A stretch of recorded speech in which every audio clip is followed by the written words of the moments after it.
Focus कर देना, ठीक है। अभी होगा नहीं क्योंकि कुछ लिखेंगे तब फोकस होगा। अब देखो क्या लिखा हुआ है, रूपक limited issue 10,000 shares of 100 each payable on 20 rupees per share on application, 30 rupees on allotment and balance in 2 calls of rupees 25। यानी क्या कह रहा है, हमने शेयर इशू कितने किए हैं, शेयर इशू किए हमने 10,000, कितने का था एक शेयर, 100 रुपीज़ का। हमने अमाउंट कैसे मांगा है, एप्लीकेशन पर 20, अलॉटमेंट पर 30 रुपीज़ और बैलेंस ऑन 2 कॉल्स। 2 मतलब क्या हुआ, फर्स्ट कॉल भी और सेकंड कॉल भी, दोनों पर अपन ने 25 रुपीज़ मांगे। इस तरीके से हमने टोटल 100 रुपीज़ मांगे, ठीक है। फिर आगे, the application and allotment money were duly received, यानी कि जब हमने मांगी तब हमें मिल गई। On the first call all members paid their dues except 1 member. अब देखो ध्यान से पढ़ना है क्या है, ठीक है। कॉल्स इन एरियर, कंपनी पैसा मांगती है लेकिन शेयर होल्डर, हमने जब पैसे मांगे तब उसने हमें पैसे दिए नहीं, इसको हम क्या बोलते हैं, कॉल्स इन एरियर, ठीक है। अब देखो क्या कह रहा है, कह रहा है सबने टाइम पर अमाउंट पे कर दिया, खाली होल्डिंग 200 शेयर, कह रहा है जिसके पास 200 शेयर थे उसने फर्स्ट कॉल नहीं दी, ये लिखा हुआ है, वापस लाइन पढ़ना।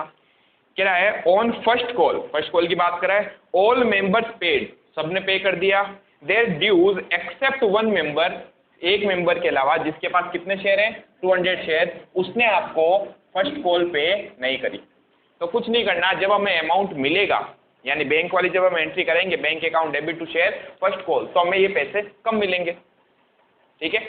आगे क्या लिखा हुआ है, another member holding 500 share for the balance due in full, ये क्या लिखा है, while another member holding 500 share paid for the balance due in full, समझ नहीं है, final call was not paid, yes। देखो क्या कह रहा है, एक और मेंबर है जिसके पास में कितने शेयर है, 500 शेयर है, इससे हमने सारा अमाउंट मांग लिया, यानी सब कुछ मांग चुके हैं, application, allotment, first and second call, लेकिन इसने सेकंड कॉल पे नहीं करी, सेकंड एंड फाइनल कॉल, ये इसने लिखा है, second and final call was not paid, ठीक है। कोई दिक्कत यहाँ तक, चलिए अब आगे, give the general entries and prepare cash book, कर सकते हैं, मेरे हिसाब से तो इजी क्वेश्चन है, ओवर सब्सक्रिप्शन भी नहीं है इसमें, बेसिक सा क्वेश्चन है। नए पॉइंट क्या है, नए पॉइंट सिर्फ ये है, इन्होंने पैसे नहीं दिए, बस नहीं दिए, तो हमें जब अमाउंट रिसीव होगा तो कम रिसीव होगा, क्लियर। तो बताओ सबसे पहली एंट्री क्या होगी, बैंक अकाउंट डेबिट, एप्लीकेशन का अमाउंट मिलेगा अपने को। अच्छा, टेबल बनाने की जरूरत है क्या, नो, ओवर सब्सक्रिप्शन के केस में बनती है, या ना तो ओवर है ना अंडर है। 2, अच्छा शेयर के बारे में कुछ नहीं बोला इसने, इक्विटी थे कि प्रेफरेंस, क्या माने, इक्विटी मान के सोल्व करेंगे।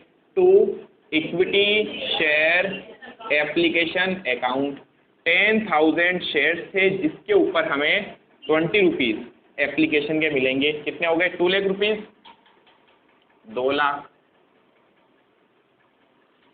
नेक्स्ट एंट्री, इस अमाउंट को ट्रांसफर करना है कहाँ, एंट्री बोलो, वेरी गुड, वापस बोलो,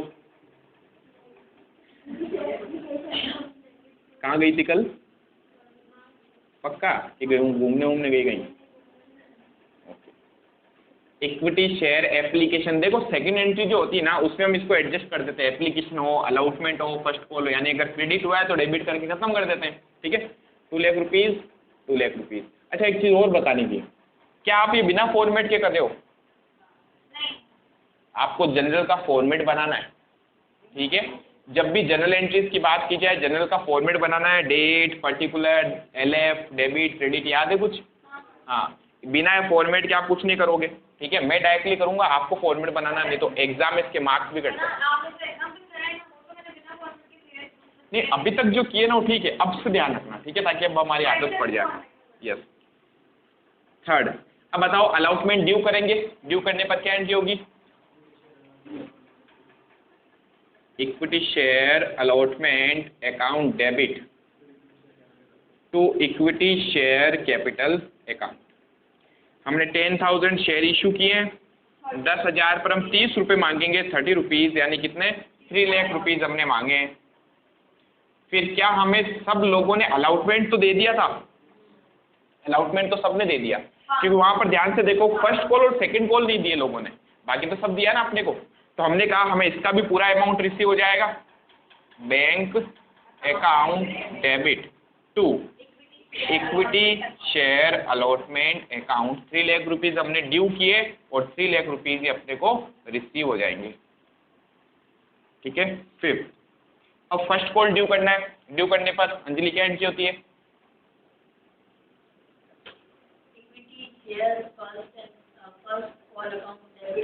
very good, equity share first call, उसको फोकस किया पक्का, वापस कर दो एक बार। Equity share first call account debit to equity share capital account. देखो ड्यू तो पूरा अमाउंट ही करना है। हमने कहा 10,000 शेयर थे, मल्टीप्लाई एक शेयर पर कितने रुपए मांगे हमने? 25, यानी कि 2,50,000 रुपीज हमने मांग लिए। अब मुझे एक बात बताना, जब इसका अमाउंट मिलेगा तो हम एंट्री क्या करेंगे, पहले तो वो देख लेते हैं। हम एंट्री करेंगे bank account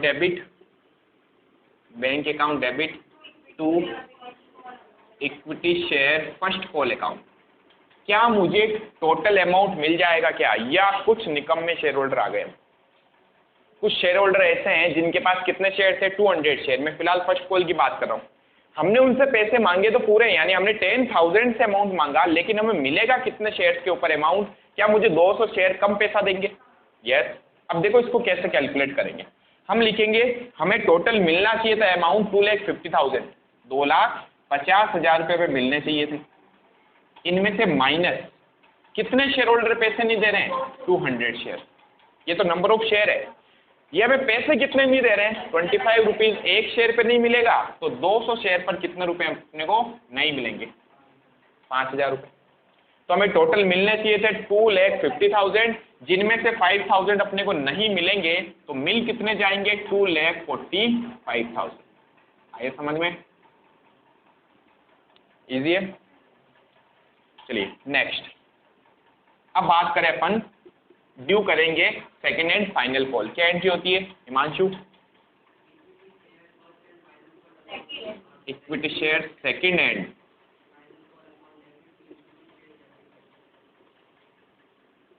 to equity share capital. तो देखो ऐसे रामायणों में होने पर अपने को डरना नहीं है। क्या नया पॉइंट आ गया? कुछ नहीं है। जो शेयर होल्डर पैसा नहीं दे रहा है और जितने नहीं दे रहा माइनस कर दो, जितने भी हमने ड्यू करे उसमें। ठीक है, बताओ 10,000 शेयर से पैसे मांगने अपने को, अगेन 25 कितने हो गए? 2,50,000। क्या टोटल अमाउंट मिल जाएगा अपने को? नहीं मिलेगा। तो नेक्स्ट एंट्री जब हम करेंगे तो एंट्री हो जाएगी bank account debit to equity share second and final call. अब बताओ इस बार हमने ड्यू तो किया हुआ है टोटल 2,50,000, लेकिन क्या सभी शेयर होल्डर पैसा दे रहे हैं क्या? एक शेयर होल्डर है जिसके पास 500 शेयर्स है, उसने हमें सेकंड कॉल नहीं दी। सेकंड कॉल कितने की थी? 25 की। करो मल्टीप्लाई, कितना आता है? 12,500। 5,000 माइनस सॉरी मल्टीप्लाई 25। 12,500 नहीं देंगे तो हमें मिल कितने जाएंगे? 2,37,500। ठीक है, इजी है। छापो।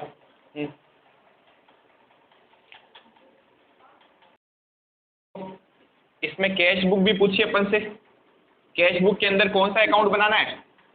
कैश बुक में बैंक कॉलम बनाना अपने को। बैंक कॉलम बोल सकते हो, बैंक अकाउंट बोल सकते हो, एक ही बात है।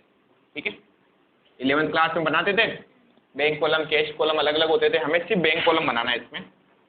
अब देखो सबसे फर्स्ट स्टार्ट करते हैं, जहां जहां बैंक का नाम आ रहा है ना वहां वहां उसकी एंट्री करनी है अपने को। सबसे फर्स्ट एंट्री में बैंक है, यस बैंक अकाउंट डेबिट।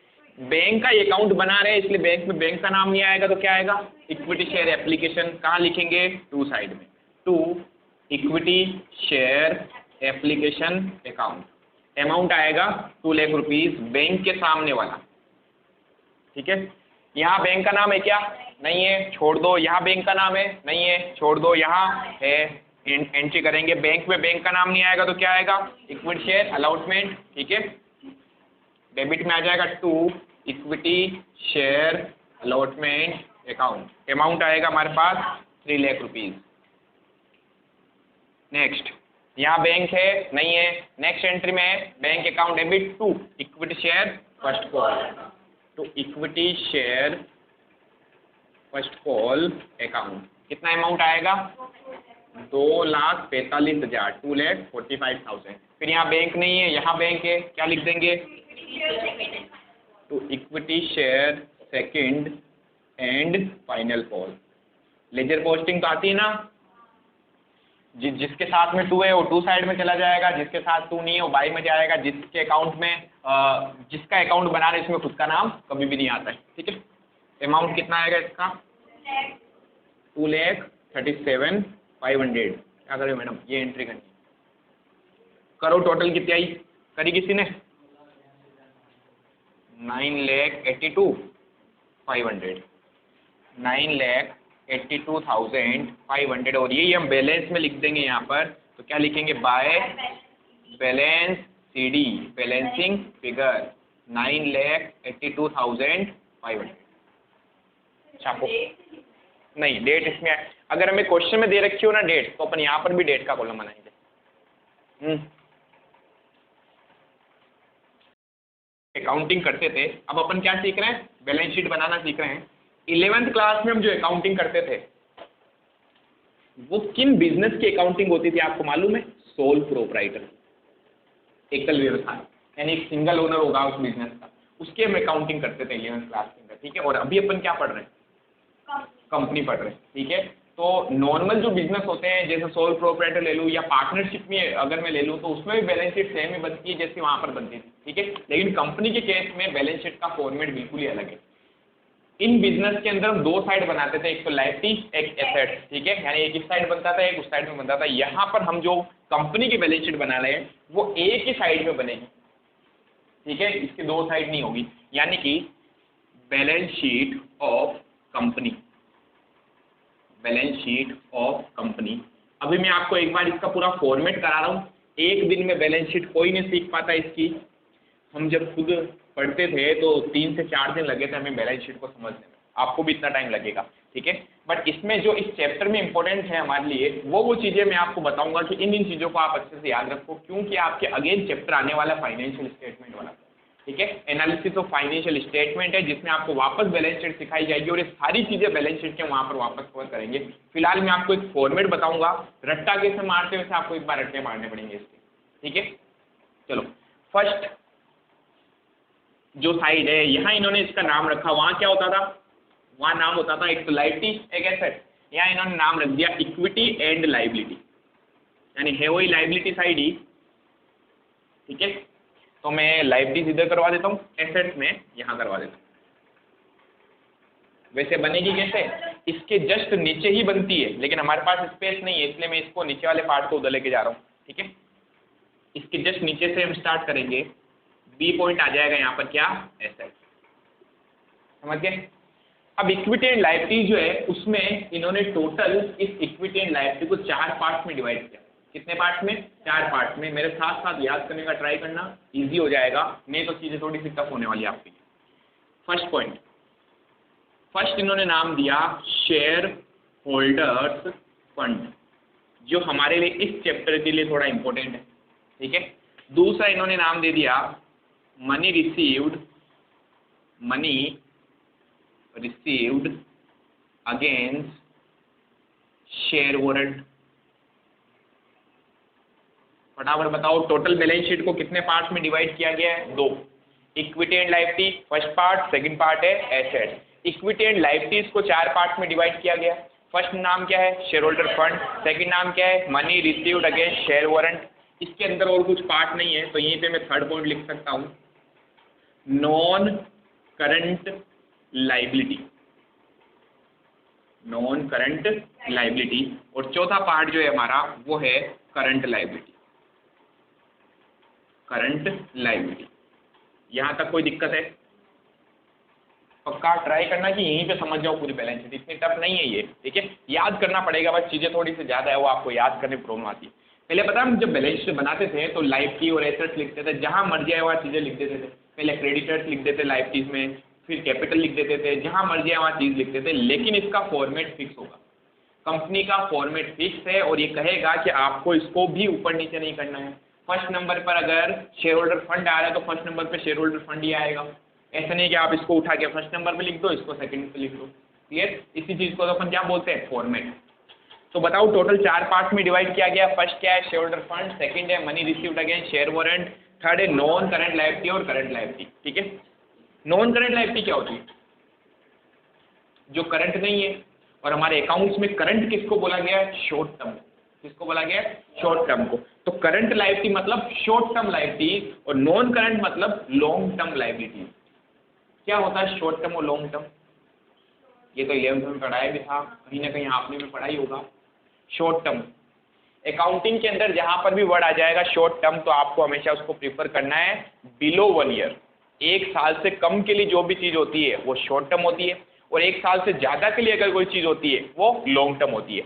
यानी ये वो लाइबिलिटीज है, लाइबिलिटीज का मतलब क्या होता है, दायित्व क्या होते हैं, जिसका पेमेंट करना बाकी होता है, यानी जिसे हमें इन फ्यूचर पे करना पड़ेगा, वो हमारे लिए क्या होती है, लाइबिलिटीज होती है। तो ऐसे लाइबिलिटीज जिसका पेमेंट 1 साल के बाद करना है वो सारी इसमें आएगी। ठीक है, और ऐसी लाइबिलिटीज जिसका पेमेंट 1 साल के अंदर अंदर करना है वो यहाँ आ जाएगी। सिंपल है, 4 पॉइंट्स हो गए। वापस ट्राई करो इसको अभी के भी याद करने का। चारों पॉइंट्स के नाम बताओ।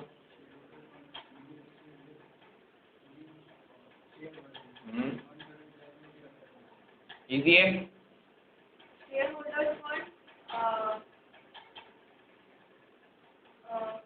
Money received against share warrant, non current liabilities, current liability. ठीक है, कोई दिक्कत नहीं है बच्चा। अब इसके अंदर चलते हैं। अब फर्स्ट पॉइंट है शेयर होल्डर फंड। इसमें कितनी चीजें आएंगी, इसमें 3 चीजें आएंगी। कितनी, 3।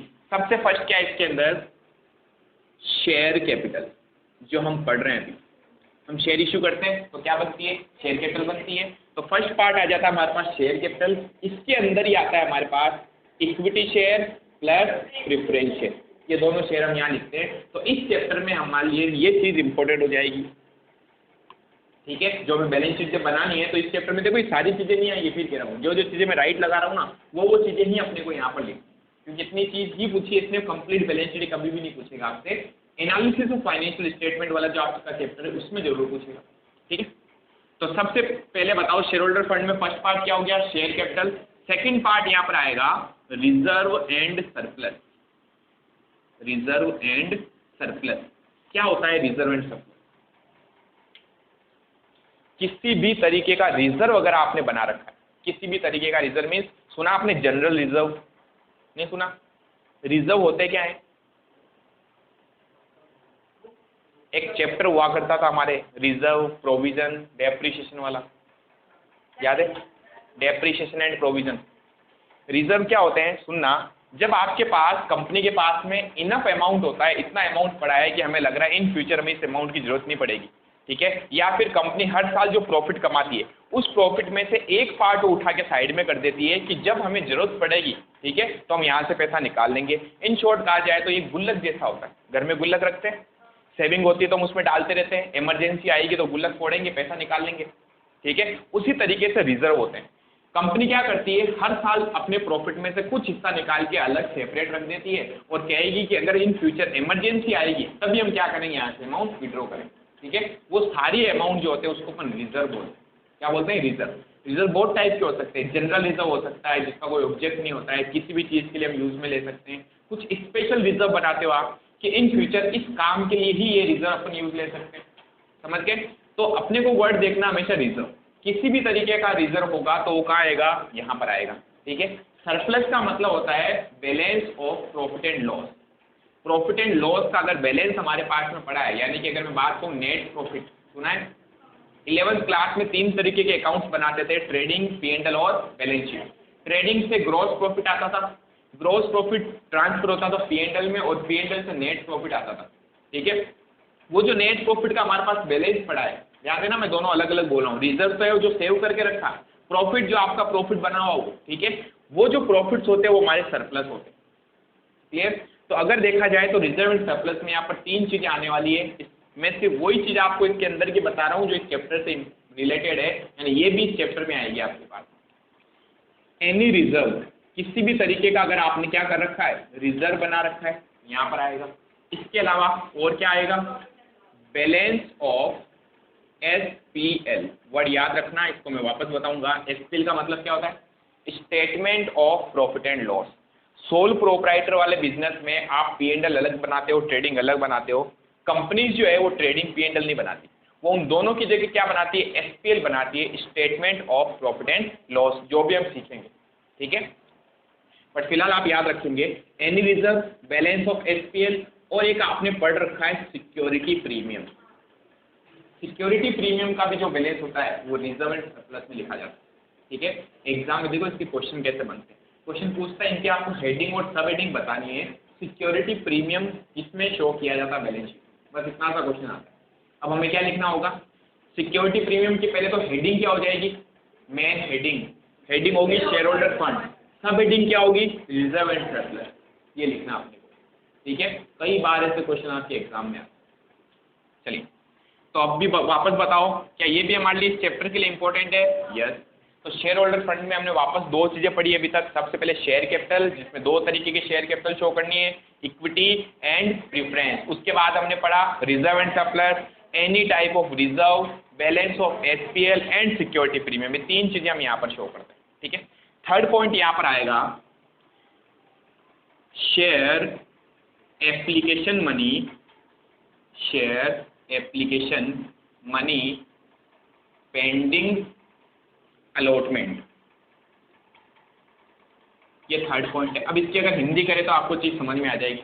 वापस अच्छे से पढ़ो क्या लिखा है, शेयर एप्लीकेशन मनी, यानी एप्लीकेशन के मनी शेयर के ऊपर जो हम ले चुके हैं बट पेंडिंग अलॉटमेंट, जिनको अभी तक अलॉटमेंट नहीं किया हमने, ठीक है। जैसे हमने पढ़ा है कि हमारे पास में हमने शेयर इश्यू किए थे 5 लाख, ठीक है, और हमारे पास एप्लीकेशन आ गई 6 लाख शेयर की। तो क्या मुझे 1 लाख शेयर पर एक्स्ट्रा अमाउंट मिल रखा है, यस। इस 1 लाख के ऊपर हमें एक्स्ट्रा अमाउंट तो मिल गया, लेकिन अभी तक हमने इनको शेयर अलाउड नहीं किए होते हैं, ठीक है। तो ये भी हमारे लिए लाइबिलिटी होती है, क्लियर। बट अगेन आपके हैं नहीं, लाइबिलिटी पूरी नहीं होगी, उसका जो अमाउंट होता है वो हम कॉल फिर एडवांस में एडजस्ट करते हैं, पता है, अलाउटमेंट पे, फर्स्ट कॉल पे, सेकंड कॉल के ऊपर। तो जो भी टोटल अमाउंट होता है ना, वो एक्चुअल में यहाँ शो होना चाहिए, बट हमारे इससे रिलेटेड कोई पॉइंट ही नहीं, ठीक है। तो आप याद ये रखो कि आपके पास शेयर होल्डर फंड में दो ही चीजें होती हैं, कौन कौन सी, शेयर कैपिटल और दूसरा रिजर्व एंड सरप्लस, ठीक है। थर्ड समझा दिया मैंने आपको, ठीक है। बाकी ना तो इसके बारे में एग्जाम में क्वेश्चन आएगा और ना आपके बुक में आता है। इसके बारे में भी आपके पास क्वेश्चन नहीं आता, बट फिर भी मैं आपको समझाता हूँ होता क्या है। Money received against share warrant का मतलब क्या है, क्या ये जो लोग हैं 1 लाख वाले, इनको गारंटी है क्या कि मैं शेयर दूंगा, कोई गारंटी नहीं है, और हम देते भी नहीं इनको। हम तो कहते भाई हमने 5 लाख इशू कर रखे, आपने 6-6 लाख की एप्लीकेशन दे दी, हम शेयर दें कहाँ से आपको, ठीक है। लेकिन कंपनी क्या करती है, कंपनी कुछ शेयर्स को रिजर्व करके रख देती है। रिजर्व का मतलब समझते हो, जैसे कंपनी को वास्तव में तो सपोज कीजिए 5,50,000 शेयर इशू करने थे, कंपनी ने क्या किया, कंपनी ने कहा अभी मैं 5 लाख इशू कर देता हूँ और कुछ टाइम के बाद मैं 50,000 शेयर और इशू कर दूंगा, ठीक है। तो कंपनी ने रिसेंटली कितने शेयर इशू किए, 5 लाख शेयर, और 50,000 शेयर कंपनी ने रिजर्व करके रख लिए। और लेकिन इसके लिए लोगों से एप्लीकेशन जरूर ले ली और लोगों को इस चीज की गारंटी भी दी कि हम 50,000 शेयर फ्यूचर में किसी एक डेट पर इशू करेंगे और जो भी हमारे शेयर लेना चाहता है वो आज हमें पैसा दे दो, ठीक है। इन लोगों को मैं शेयर जरूर दूंगा फ्यूचर में, क्लियर हुआ पॉइंट। तो इस 50,000 के लिए भी आपके पास में एप्लीकेशन आएगी अब, यानी ये 5 लाख तो आई जो आई, इस 50,000 के लिए भी आपके पास आज ही एप्लीकेशन आ जाएगी, जिसके ऊपर आप एप्लीकेशन का पैसा भी ले चुके होंगे उनसे, ठीक है। लेकिन क्या मैं इन्हें फ्यूचर में कभी ना कभी शेयर दूंगा या नहीं दूंगा, देंगे, तभी तो मैंने रिजर्व करके रखा, ठीक है। तो ऐसे शेयर्स जो आप फ्यूचर में किसी फिक्स डेट के लिए रिजर्व करके रख लेते हो ना, उन शेयर के ऊपर जो अमाउंट मिलता है, अच्छा उन शेयर को क्या कहते हैं, उन शेयर्स को अपन बोलते हैं शेयर वारंट। ये जो शेयर है ना 50,000, ये क्या है, ये शेयर वारंट है। जब तक ये शेयर इशू नहीं हो जाते तब तक तो ये वारंट रहेंगे, और जिस दिन मैं इनको शेयर को इशू कर दूंगा उस दिन नॉर्मल शेयर बन जाएंगे, ठीक है। तो अगर आपने इनके ऊपर पैसा ले रखा है लोगों से, किसके ऊपर, 50,000 शेयर, याद रखना फिर कह रहा हूं, इन्हें हम गारंटी देते हैं कि हम आपको शेयर देंगे, ठीक है। इसलिए इसका नाम क्या होता है, शेयर वारंट। लेकिन पहले वाले केस में जरूरी था कि उनको शेयर देते हम, जरूर नहीं था, हमारे पास है ही नहीं, कहाँ से देंगे, हमने रिजर्व थोड़ी कर रखा है। ठीक है, तो शेयर वारंट के ऊपर अगर आपको पैसा मिला होता है वो इसके अंदर आता है। अगेन इसका कोई रोल नहीं होगा, आपकी शेयर वारंट का कोई पॉइंट नहीं है। ठीक है, तो आपको पढ़ने की इसमें जरूरत नहीं पड़ेगी। क्लियर है पॉइंट? पहले तो बताओ इक्विटी एंड लायबिलिटी में कितने पार्ट्स हैं टोटल? 3 की 4। इक्विटी एंड लायबिलिटी की बात कर रहा हूँ मैं इसकी, आप यहाँ आ जाते हो। बताओ सबसे first share holder fund, second money received against share warrant, third non current liability, fourth current liability. 4 ही पार्ट हैं। शेयर होल्डर फंड में 3 चीजें आती हैं, share capital, reserve and surplus, money received against share warrant. फिर second point है money received against share warrant. अच्छा मैंने ये बोल दिया, ओके कोई बात, समझ गए ना आप? ठीक है, share application money pending allotment, फिर आएगा नेक्स्ट नंबर पे share application money received, money received against share warrant. Third number और फोर्थ नंबर को अच्छे से समझना, ये आपस में इंटर रिलेटेड। ठीक है, अब इंटर रिलेटेड कैसे? हम यहाँ पर प्योर लायबिलिटीज की बात करते हैं, जो लोग हमसे पैसा मांग रहे हैं उन लायबिलिटीज की। इसमें सबसे फर्स्ट हेडिंग हमारे पास आती है लॉन्ग टर्म बोरोविंग। क्या मतलब होता है बोरोविंग का? उधार लेना। हमने अगर लोगों से उधार ले रखा है या बैंक से उधार ले रखा है, XYZ किसी से भी हमने उधार ले रखा है ना पैसा, एज अ लोन, क्या ले रखा है? एज अ लोन, वो हमेशा कहाँ आएंगे? लॉन्ग टर्म बोरोविंग में। अगर आपने 1 साल से ज्यादा के लिए लोन लिया और वही अगर आप अमाउंट 1 साल से कम के लिए ले लेते हो तो वो कहाँ जाना चाहिए? करंट में। इसलिए इसी का नाम हम यहाँ क्या रख देंगे? Short term borrowing. इजी है। फर्स्ट क्या है? लॉन्ग टर्म बोरोविंग, सेकंड यहाँ पर आ जाएगा short term borrowing. B point यहाँ आएगा डेफर्ड टैक्स लायबिलिटी। इसको आपको ना तो समझना है, ठीक है, और ना कुछ आपको सिर्फ याद करना है कि यहाँ पर आता है। ठीक है, इसको मैं समझाऊंगा आपको बाद में, 1 से 1.5 क्लास जाएगी इसके ऊपर, लेकिन आपके सिलेबस में कहीं नहीं है। तो यहाँ पर आता है डेफर्ड टैक्स लायबिलिटी, और यहाँ आएगा हमारे पास में ट्रेड पेबल्स। अब ट्रेड पेबल्स में क्या क्या चीजें आती हैं? 2 चीजें आती है हमारे पास ट्रेड पेबल्स में। एक तो आता है क्रेडिटर्स। कौन होते हैं क्रेडिटर? लेनदार, जिनसे हमने गुड्स परचेज किया है ऑन क्रेडिट या कोई और एसेट परचेज कर लिया ऑन क्रेडिट, तो पेमेंट करना उनको फ्यूचर में, तो क्रेडिटर से आएंगे। और दूसरा आपने पढ़ भी रखा है बिल्स पेबल, याद है कुछ? क्या होता है बिल्स पेबल? हैं? तो याद करना है, नहीं पढ़ा? जब हम किसी से गुड्स परचेज करते हैं ऑन क्रेडिट उधार में, तो वो हमें कहता है क्या गारंटी आप हमें पैसे दे दोगे? ठीक है, तो जैसे मैं किसी के पास गया, मैंने कहा भाई मुझे गुड्स दे दे, उधार में बेच दे, अभी मेरे पास पैसे नहीं है, 4 महीने बाद मैं तुझे पैसे दे दूंगा। तो वो हमसे एक नोट लिखवाता है।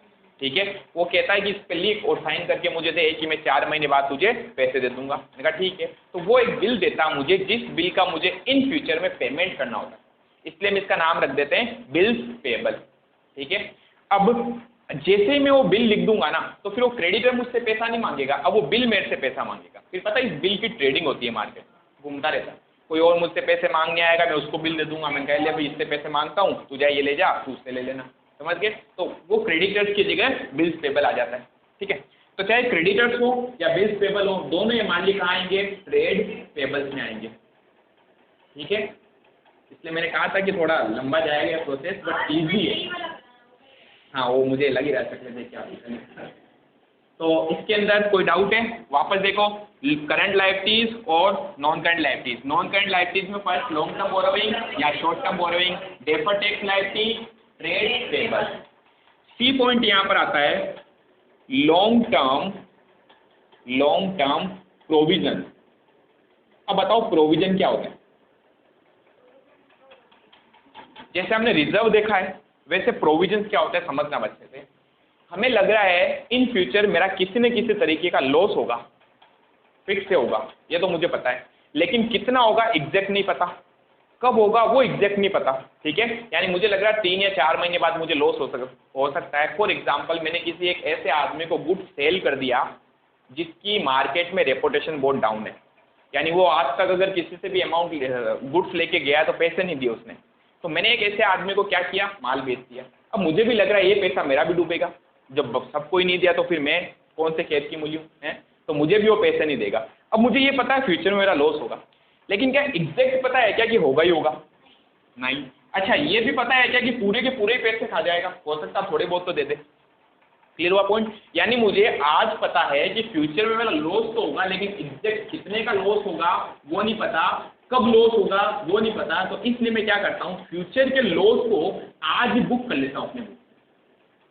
ऐसा होता है ना, जैसे आपको भी लग रहा है कि मुझे फ्यूचर में किसी को 2 लाख या 3 लाख रुपए देने पड़ेंगे, तो आप पता है आज से ही आप थोड़ा थोड़ा अमाउंट सेव करके चलने लग जाते हो कि जब वो 1 या 2 साल आएगा तब वो पैसे मैं उसको दे दूंगा।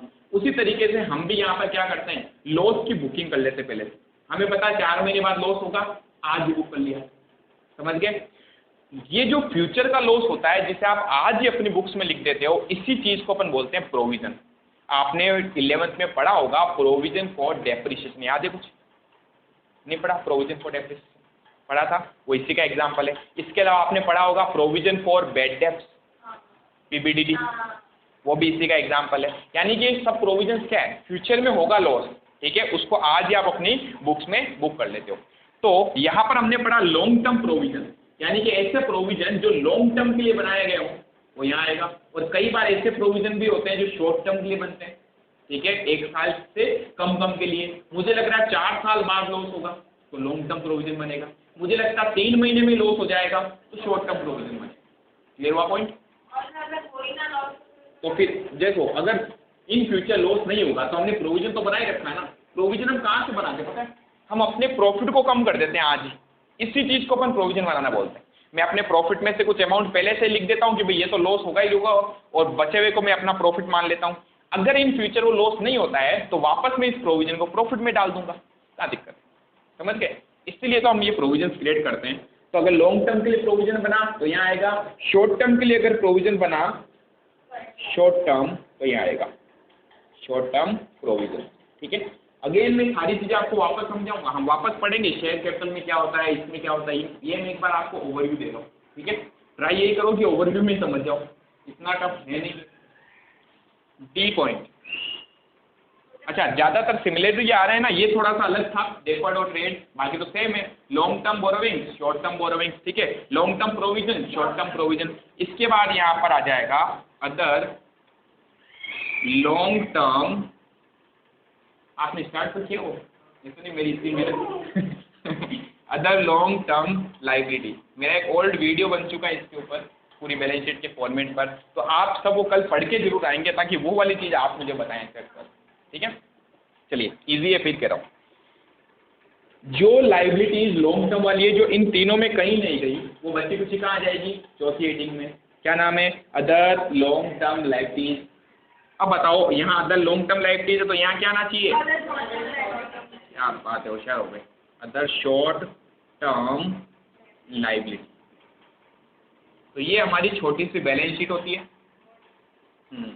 और यहाँ हम लिख देते हैं टोटल ए, मतलब टोटल लाइबिलिटी साइड की या आ जाएगी इधर। इसके जस्ट नीचे ही हम स्टार्ट करते हैं क्या? एसेट। ठीक है, जो मैं आपको कराऊंगा कल। अब आपके लिए क्या क्या चीज़ इस चैप्टर के लिए इंपॉर्टेंट है एक बार वो मैं राइट मार दूं। शेयर कैपिटल आने वाला है, रिजर्व एंड सरप्लस आने वाला है, एक आपके लॉन्ग टर्म बोरोइंग्स का एक पार्ट आएगा, एक आपके पास शॉर्ट टर्म बोरोइंग्स का पार्ट आएगा। ठीक है, तो 4 चीज़ें तो ये इंपॉर्टेंट है बस, इसके अलावा आपके कुछ भी नहीं आने वाला इस चैप्टर में। अगेन फाइनेंशियल स्टेटमेंट जब हम प्रिपेयर करेंगे वहाँ हम वापस ये चीज़ें पढ़ेंगे, तो ये 4 चीज़ें आएंगी। एसेट्स में 1 या 2 चीज़ें आपके जो आने वाली है। ठीक है, हाँ हाँ हाँ हाँ, मैंने बोला हाँ हाँ।